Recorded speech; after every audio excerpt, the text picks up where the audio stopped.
Bien, jóvenes, tengan ustedes muy buenos días. Vamos a dar inicio a la clase del día de hoy, que es dolor. Con este tema ya prácticamente vamos a empezar eh, todo lo que es relacionado al dolor, porque todas las corrientes que se utilizan tienen como común denominador el cambio o la analgesia que produce, ¿no? Y esa analgesia está en disminuir lo que es el dolor. Y por esa razón es de que, desde mi punto de vista personal, esto es muy importante para ustedes para que puedan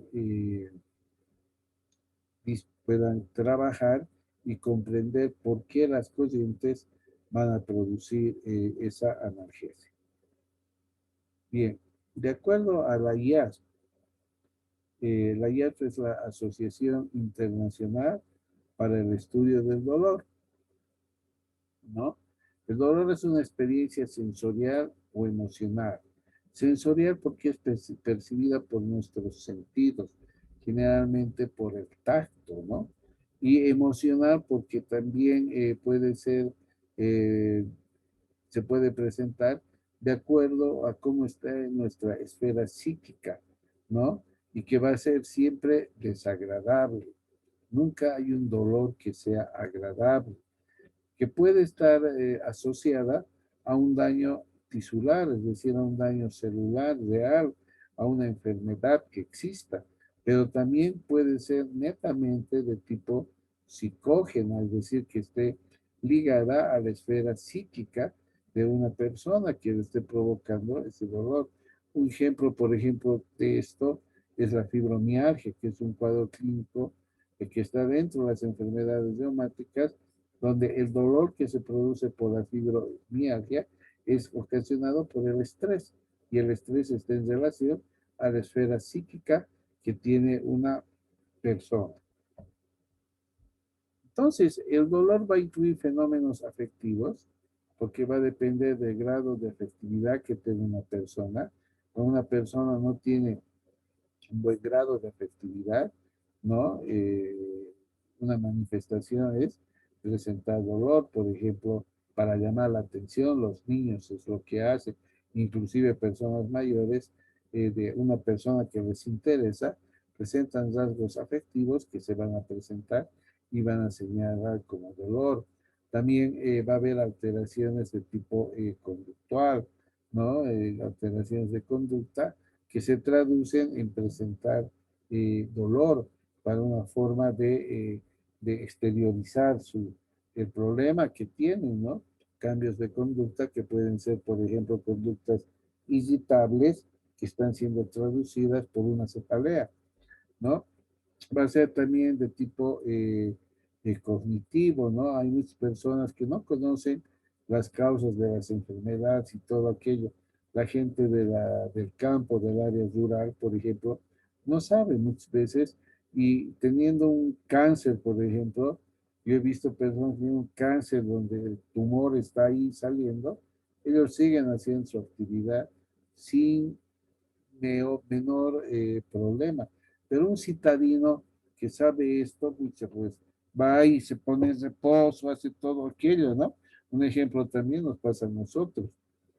El dolor neuropático es un dolor que se presenta después de una lesión nerviosa y que va a afectar al sistema nervioso central y periférico, y que está en función más que todo al tema del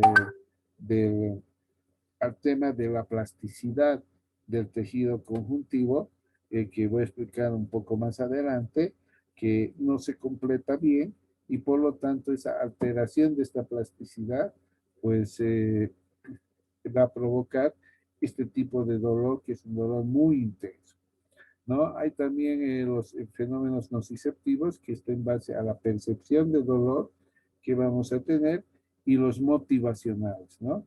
Hay cosas que uno no tiene mucha motivación para hacer una actividad o trabajar para alguien, y se va desarrollando lo que es dolor. Entonces, el dolor está estudiado por lo que es la algología, que es la ciencia que estudia el dolor. ¿no? Porque algología, algos viene del griego, significa algo, ¿no? Algo y algo, este algo significa dolor, ¿no? Y logía es estudio del dolor. Es importante también saber lo que es la nocicepción.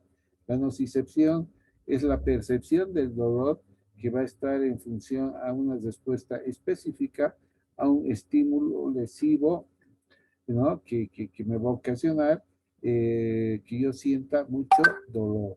Por ejemplo, acá, ¿no? Dice, doctor, tengo un dolor que me viene de acá para acá y de acá para acá. ¿Qué podrá hacer? Entonces, la persona que está viendo, en este caso un médico, pues va de acuerdo a la localización y a la forma como va el dolor, puede llegar a la conclusión que se trata de un dolor pasajero, ¿no? De acuerdo a Buda, hay que decir que él indicaba que el dolor es inevitable, pero el sufrimiento es opcional. ¿Qué significa esta frase? Que cuando hay dolor, eso es inevitable, se va a presentar dolor. Pero ese dolor va a depender de cómo nosotros lo sentimos y eso es opcional y está en relación con la esfera psíquica. Hay muchas personas que ustedes me están escuchando de ustedes que su percepción al dolor es mínima, ¿no? O sea, dicen, me duele, pero yo puedo seguir haciendo mi actividad. Eso significa que esas personas tienen su umbral del dolor elevado. Pero en cambio hay otras que sienten el mismo dolor con la misma intensidad y no pueden dar un paso, no se van, se aíslan, no pueden ir a trabajar, se echan a la cama y demás. Entonces, están sintiendo el dolor muy intenso. En esas personas, su umbral del dolor está muy bajo. Por eso se dice que el sufrimiento es opcional, lo que decía Buda. Hay clases de dolor, por ejemplo, este que es la alodinia. Esta es una sensación dolorosa de tipo urente, quemante, que es debida a estímulos habitualmente que son inocuos. Es decir, por ejemplo, ustedes bajan las gradas corriendo y se empieza a doler su tobillo, ¿no? Sin causa, no se han torcido, no ha habido nada. Eso es una alodinia.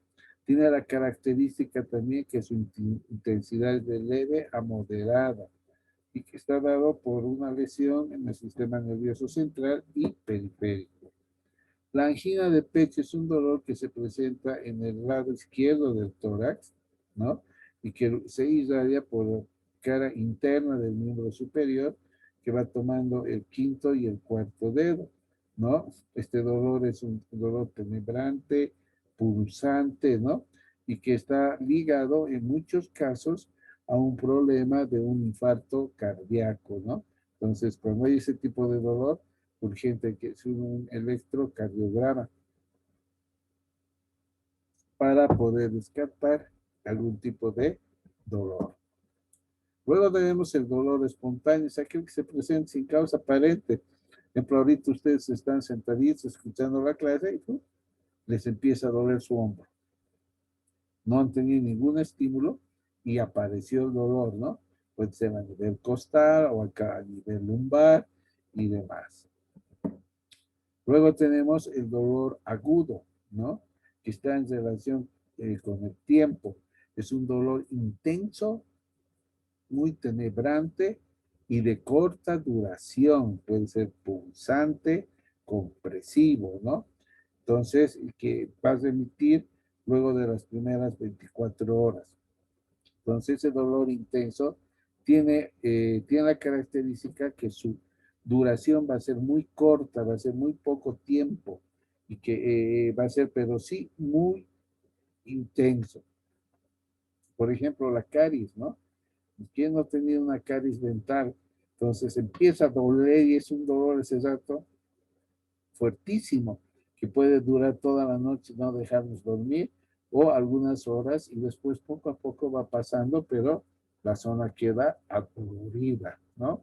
O un síndrome miofacial que también se presenta ese rato, como uno ha trabajado porque tenía una obligación que cumplir, quiere mover su cuello, como están viendo acá esta señorita, y tienen un dolor intenso en el esternocleidomastoideo. Ese momento es un dolor agudo.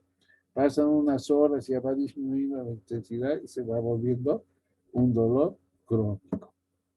La disestesia es una sensación que es anormal, que es desagradable, que a veces por lo común se suele considerar como dolor. O sea, ¿cómo es esto? No se llega a decir que la persona siente dolor. Muchas veces les ha debido pasar a ustedes, tengo un problema, me duele, tengo una molestia aquí. Si alguien me pregunta, ¿es dolor de cabeza? No, no es dolor de cabeza, pero me molesta. No me deja hacer mis cosas bien, pero no es dolor, disestesia. Eso es una disestesia. Hay la sensación desagradable que no le deja hacer su actividad, pero que no se convierte en dolor. La causalgia está dentro de lo que es el síndrome regional complejo, que hay el primario y el secundario, ¿no? Y que antes la causalgia se presentaba en miembros superiores y en miembros inferiores tomaba el nombre de síndrome de Sudeck. Este tipo de dolores por lesión del sistema nervioso autónomo, donde va a haber algunos cambios tróficos a nivel de la piel y que los voy a relatar acá aprovechando esta diapositiva. Ustedes vean acá, acá está se está presentando un síndrome de Sudeck, ¿no? Porque es miembro inferior, ¿no? Que puede ser, recibe el mismo nombre cuando es miembro superior. Vean, aquí hay edema, aumento de volumen en relación a este lado. Hay rubicundez, porque acá el miembro normal está pálido. Hay brillante, es brillante la piel, acá la piel es normal. Hay caída de los vellos, aquí los vellos están presentes, ¿no? Entonces, estas características me están diciendo que es una primera etapa del síndrome de Sudeck, ¿no?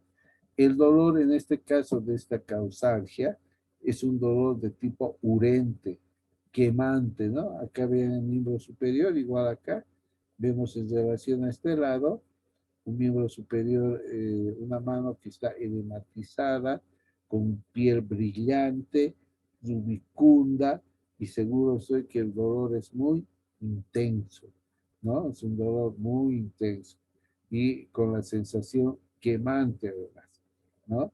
En miembros inferiores, ya les he dicho, este dolor recibe el nombre de síndrome de Sudeck. En miembros torácicos es una causalgia. Entonces, esta causalgia puede darse a conocer solamente con el roce fino, el tacto fino de otra persona. Va a haber cambios de temperatura, el paciente va a sentir como que le está quemando y no puede estar en paz. Se va a presentar en los movimientos articulares que uno realiza. Generalmente, por ejemplo, en un esguince de tobillo, perdón, un esguince de muñeca, ¿no? En el esguince de muñeca, ¿qué es lo que pasa? Le han puesto su inmovilización, ha estado inmovilizado 3 semanas, le quita y el miembro superior, porque por eso es causalgia, aparece edematizado, con piel brillante, con rubicundez y que le va a provocar un dolor intenso cuando mueve. Entonces, ¿qué piensa el paciente? Dice, ay, no me he debido curar todavía. Sigo lesionado y sigue en reposo, ¿no? Y cuanto más tiempo esté en reposo, más grave va a ser el cuadro clínico de causalgia. Entonces, una forma de solucionar esto es empezando a dar movimientos a pesar del dolor, a pesar del dolor. Esto frecuentemente ocurre en las fracturas, ¿no? Que uno generalmente le sacan el yeso y su piel es, las características que les he dicho, es igual. Como le empieza a doler al mover, por ejemplo, si fuera de miembro inferior al caminar, dice, no, no, mejor no camino porque parece que no me cura totalmente. Y en vez de mejorar, va disminuyendo porque la causalgia o síndrome de Sudet tienen 3 estadios, ¿no? Un primer estadio donde hay rubicundez, como les he descrito en la foto de miembros inferiores. Un segundo estadio donde la piel más bien ya tiende a ser pálida, el dolor disminuye de intensidad. Y un tercer estadio donde la piel es totalmente pálida, hay hipotrofia. Hipotrofia, ya no hay dolor, pero sí que hay rigidez articular. Esa articulación ya no va a mejorar. Sacamos una radiografía y hay osteoporosis, ¿no? Entonces, eso hay que ver, ¿no? Entonces, en la causalgia también puede aumentar por el estrés, por la estimulación cutánea que ya les he explicado. Entonces, hay los cambios tróficos, ¿no? En principio el edema, después la hipotrofia, coloración de la piel, rubicundez, después hay palidez, el trofismo muscular por el aumento de volumen no se va a poder determinar, después en la segunda o tercera etapa y hay hipotrofia, la irrigación en principio está aumentada, por eso hay rubicundez, en el segundo y tercer estadio más bien ya se torna pálida. En el primer estadio, la rigidez articular está presente, pero con mucho dolor. En el segundo y tercer estadio ya hay rigidez articular y empieza a ver signos de anquilosis. Y lo que les decía, ¿no? Si sacamos una radiografía en el primer estadio y empieza a haber una disminución de la densidad ósea, y en un segundo o tercer estadio y hay una marcada osteoporosis, ¿no?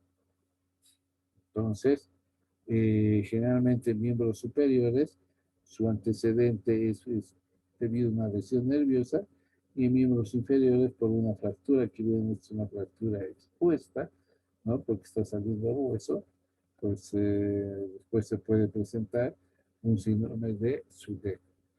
Ahora, les decía, ¿no? ¿Por qué se presenta esta alteración?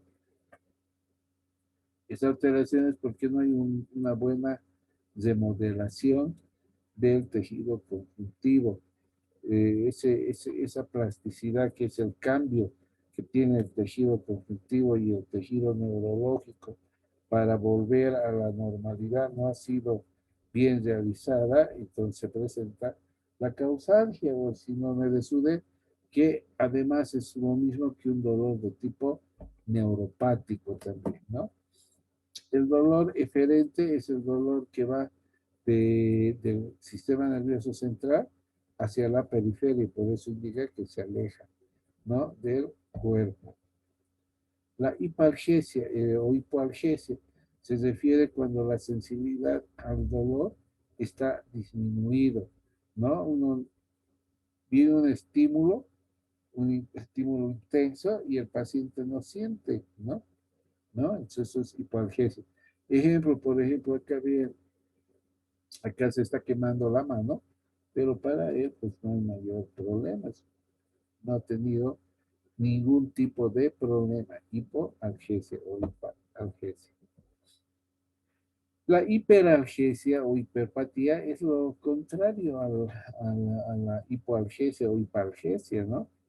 Esta es una sensación dolorosa incrementada, es intensa, por eso es hiper, ¿no? Pero con la característica que se presenta a un estímulo inocuo. O sea, en el ejemplo que les he dado de bajar las gradas por una lesión de tobillo, ¿no? Que la persona está bajando las gradas y ese rato siente un dolor, pero intenso, urente, quemante, punzante, ¿no? Además, hiperalgesia, ¿no?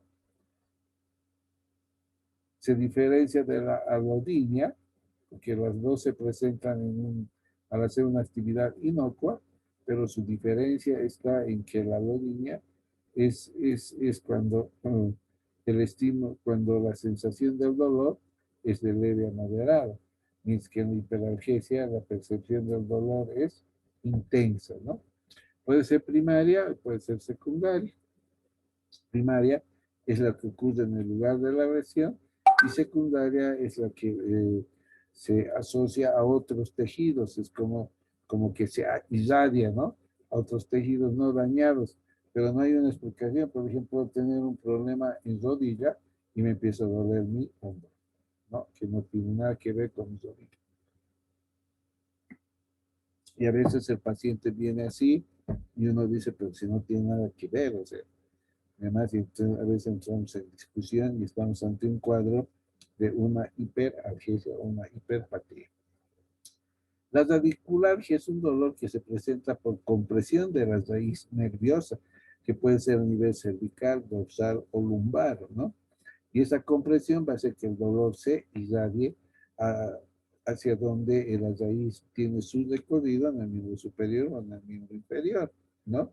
Se distribuye por todas las fibras sensitivas. Un ejemplo, por ejemplo, de radiculalgia es la ciática, que es lo común que se dice, que no es nada más que viene por una compresión a nivel radicular, que vendría a ser una radiculalgia del nervio ciático que está tomando miembro inferior. El dolor crónico es ese dolor prolongado, que no siempre existe una causa identificable. Eh, es ese dolor que se presenta después de las 24 horas y que tiene una intensidad de leve a moderada.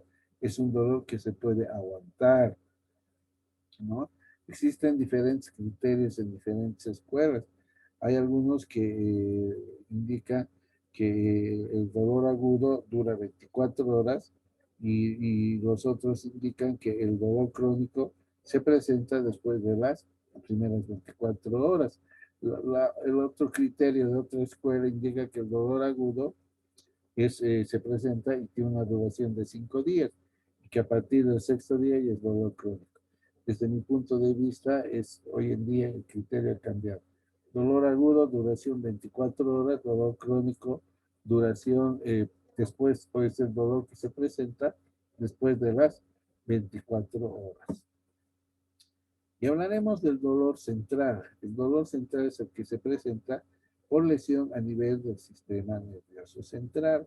O sea, que el sistema nervioso central está a nivel del cerebro, ¿no? Y baja hacia la médula espinal, y después de la médula espinal y a las raíces nerviosas que van a la periferia y viene a ser el dolor periférico, ¿no?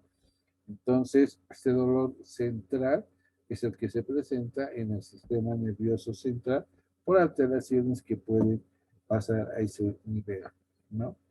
Luego tenemos el dolor referido o neuropático, que es el dolor de tipo irradiado, ¿no? Que es ese dolor que se presenta porque hay una mala plasticidad del tejido conjuntivo y también en muchos casos del sistema nervioso, es decir, que la remodelación no ha sido la ideal, ¿no? Y por esa razón, al haber un defecto en la remodelación, viene el dolor neuropático, que es un dolor intenso, persistente, de difícil manejo y que a la persona muchas veces hace que deje su trabajo y todo aquello, ¿no? Es un dolor realmente que es difícil de tratar y que está dado por enfermedades en el sistema nervioso periférico, pero que con mecanismo también a nivel central. El dolor psicógeno es un dolor de naturaleza psicosomática que está dentro de lo que es la esfera psicológica de una persona que está deprimida, que no está con su esfera psicológica en buenas condiciones, empieza nomás a somatizar, decimos, y empieza a presentar dolor, ¿no? Y que muchas veces es desproporcionado porque hay dolores que son muy intensos que indican cuando la causa no es así, ¿no?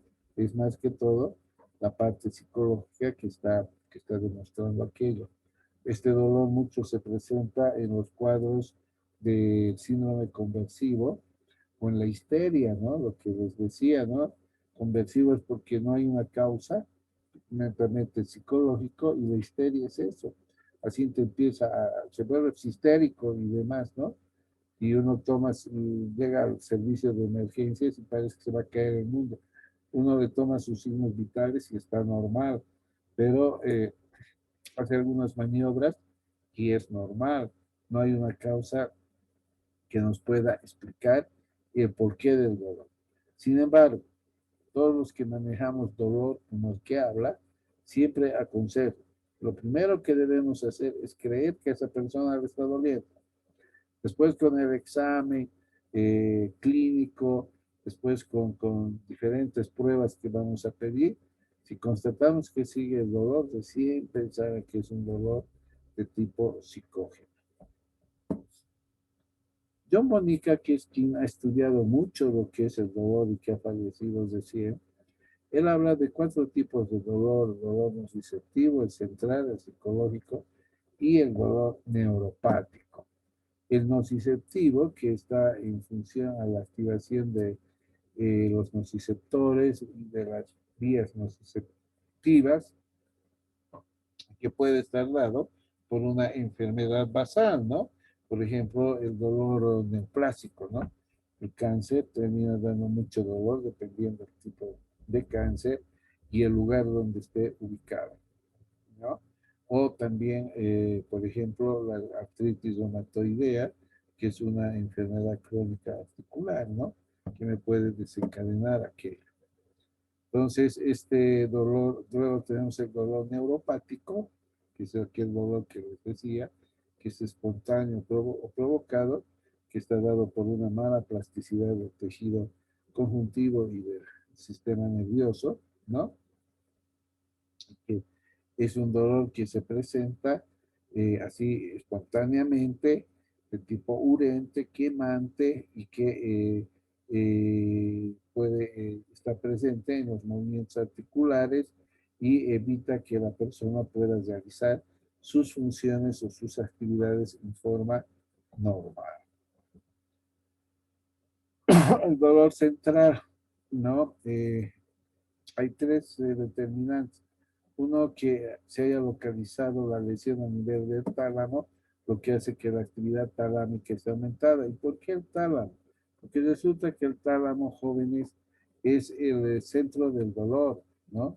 Es donde llega toda la vía del dolor y de ahí se va hacia el cerebro. Entonces, cuando hay lesiones a nivel del tálamo, por ejemplo, en un accidente vasculocerebral y está dañado el tálamo, pues se presenta este dolor de tipo central. Luego también puede ser por la localización de la lesión en algún punto de las vías aferentes, térmicas y dolorosas. Y porque puede haber un cambio diferido y persistente en la función de los receptores de membrana en algunos puntos de la neurotransmisión de los sistemas aferentes, que son los que modulan la información que va a llegar hacia el cerebro. El dolor psicológico, que de acuerdo a John Bonica no tiene un mecanismo de acción y que está netamente asociado con cuadros de depresión, ¿no? No se logró establecer un mecanismo neurofisiológico, pero sí se sabe que la esfera emocional de estos pacientes puede desencadenar este tipo de dolor. Y bien, vamos a lo que es el sistema excitatorio del dolor. El sistema excitatorio, cuando hablamos de sistema excitatorio, estamos hablando del sistema que me va a provocar dolor, lo que va a hacer que se presente el dolor. ¿Y en base a qué está ese sistema excitatorio? En base a la sustancia P. ¿Qué es la sustancia P? La sustancia P es un neuropéptido, que es un mediador químico, que su presencia hace que exista dolor, que excita la transmisión del dolor. Esta sustancia P se encuentra en los receptores terminales de las fibras C, los receptores polimodales, en las fibras C y en mayor proporción, unas 30 veces en el asta posterior de la médula espinal, ¿no? Entonces, cuando se libera esta sustancia P, es cuando el paciente va a tener dolor. Por ejemplo, acá, por esta cachetada que le está dando esta señora a este señor, pues hay una gran elaboración de sustancia P que va a hacer cómo él manifieste ese dolor luego de este momento de la cachetada, ¿no? Entonces, este mediador químico que es tiene un efecto excitatorio normal en la transmisión del dolor. Por eso ven acá, por ejemplo, se está liberando gran cantidad de sustancia P, que son las fibras C, o a este nivel, ¿no? Entonces, donde más se estimula, se libera, es en el asta posterior de la médula espinal, y ahí es donde el dolor es muy intenso, ¿no? Esta es su fórmula, su presentación química. Y aquí vean, hay una gran liberación. Este es el ácido nervioso, las fibras C, que están llegando a la asta posterior de la médula espinal para después subir al tálamo. Y aquí está habiendo una gran liberación de sustancia P, ¿no? Tiene un antagonista que es sustancias opioides que en un momento vamos a hablar. Pero eso es aquí lo que pasa, que la vía del dolor está produciendo gran cantidad de sustancia P para que el dolor se transmita hacia el tálamo y del tálamo se vaya a la corteza cerebral y se perciba lo que es dolor. Y iremos al contrario, a la vereda del frente. La vereda del frente es el sistema analgésico propio del ser humano. Y ahí tenemos que son sustancias opioides. Eso, y por eso se indica que las encefalinas es un opiáceo natural. ¿Qué es opiáceo? ¿Por qué opiáceo? Porque si ustedes recuerdan, el opio o la morfina es la que me produce gran analgesia. Por ejemplo, en la Primera Guerra Mundial, la Primera Guerra Mundial más que todo, la gente consumía a los soldados mucho opio y de ahí quedaron pues también en drogadicción, ¿no? Entonces, sin embargo, muy aparte de eso, la morfina lo que provoca es analgesia, es el analgésico más potente que tenemos dentro de la farmacología y que podemos utilizar, por ejemplo, en un cáncer, ¿no? Y nosotros, los seres humanos, tenemos estas sustancias que son las encefalinas, que es una opiáceo natural propio y que nosotros lo tenemos y que lo podemos producir, deriva del griego encefalina, que está en la encefalina, cabeza, significa que está en la cabeza, ¿no? Esta sustancia está compuesto, como es un neuropéptido, está compuesto por 3 aminoácidos, ¿no? Una sustancia que recibe el nombre de metionina encefalina, donde está compuesto por la tirosina, la glicina, la fenilamina y la metionina. Perdón, 4 aminoácidos. Y la otra encefalina es la leucina encefalina, que está compuesta por tirosina, glicina, fenilamina y por leucina, que está supliendo a lo que era la metionina. Estas encefalinas tienen la acción de que son neurotransmisores de acción rápida.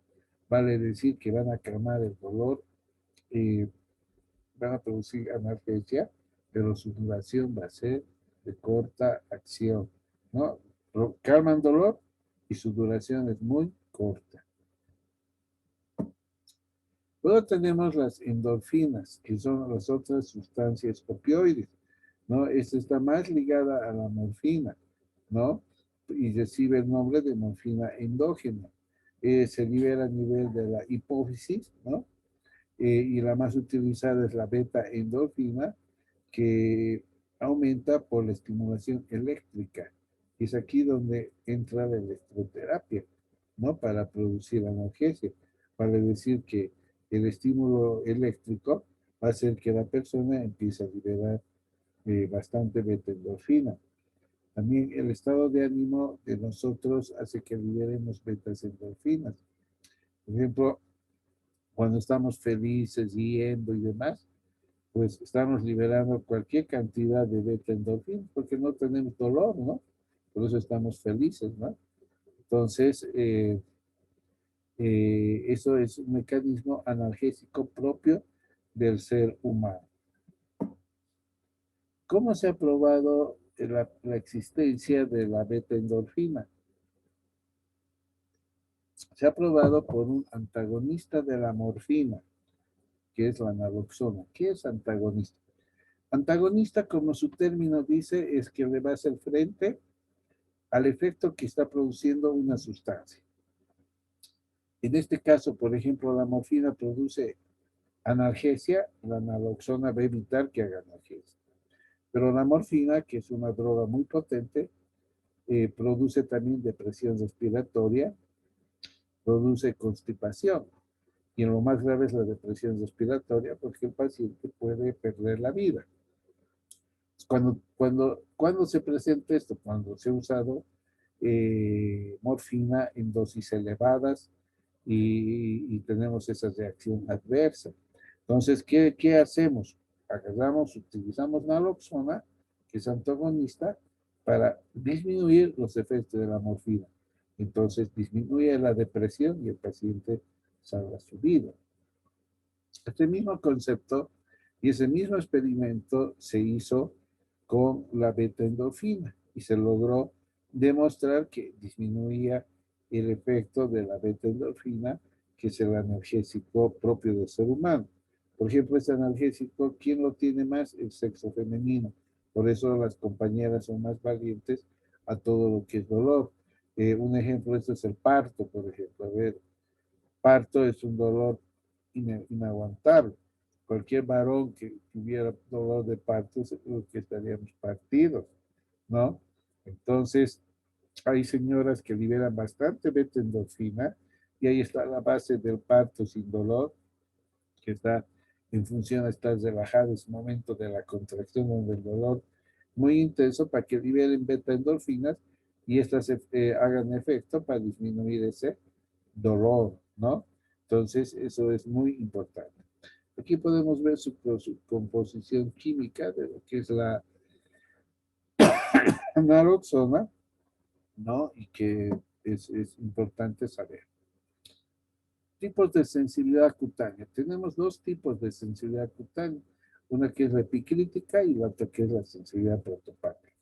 La sensibilidad epicrítica es aquella sensibilidad fina, es aquella que nosotros cerramos nuestros ojos y podemos sentir que esto es una espina o cuando nos está pasando una pluma, es totalmente discriminativa, ¿no?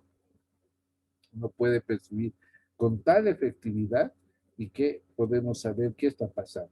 Además que es de mínimo umbral, ¿no? Mínimo umbral significa que apenas se les roza, el paciente ya siente, ya tiene esa percepción. Mientras que la sensibilidad protopática es esa sensibilidad cutánea que es la sensibilidad gruesa, burda, no es discriminativa, ¿no? No tiene esa capacidad de poder definir qué es lo que está produciendo, estamos sintiendo nosotros, ¿no? Sentimos que algo está pasando, pero no podemos decir qué es con exactitud, ¿no? Por eso tiene un umbral elevado a las respuestas intensas, ¿no? Que se tiene ante un estímulo. Y es importante también, sabemos, pero quiero recordarles, que las fibras nerviosas se clasifican por su dirección, ¿no? Las aferentes son aquellas que van desde la periferia hasta el sistema nervioso central, ¿no? Entonces la periferia, vea, la piel hacia la médula y hacia el cerebro, vía aferente, de cualquier vía que vayamos a tomar. Y vía eferente es la respuesta que da el sistema nervioso central, el cerebro, y que vuelve y hace una determinada acción, ¿no? Es decir, que va del cerebro a la médula espinal y de la médula espinal al lugar donde se debe producir esa acción, ¿no? Entonces, vean acá, la vía aferente, acá está la piel, se ha sentido, viene, llega al sistema nervioso central, a la asta posterior de la médula espinal, puede ser, o también va hacia el cerebro. Inmediatamente hay una respuesta, que es la vía eferente, donde va a producir una determinada acción. Por ejemplo, si yo mi mano estoy poniendo al fuego, ¿no? Lo primero que siento es calor. Pero si ese calor es muy intenso, ¿no? Se transmite a mi cerebro y mi cerebro da una orden rápida y yo retiro mi mi mano del fuego, ¿para qué? Para no quemar, ¿no? Muy bien. Y con eso habríamos terminado la clase del día de hoy. Gracias por su atención y por favor estudie. Mi recomendación es que estudie. Muchísimas gracias.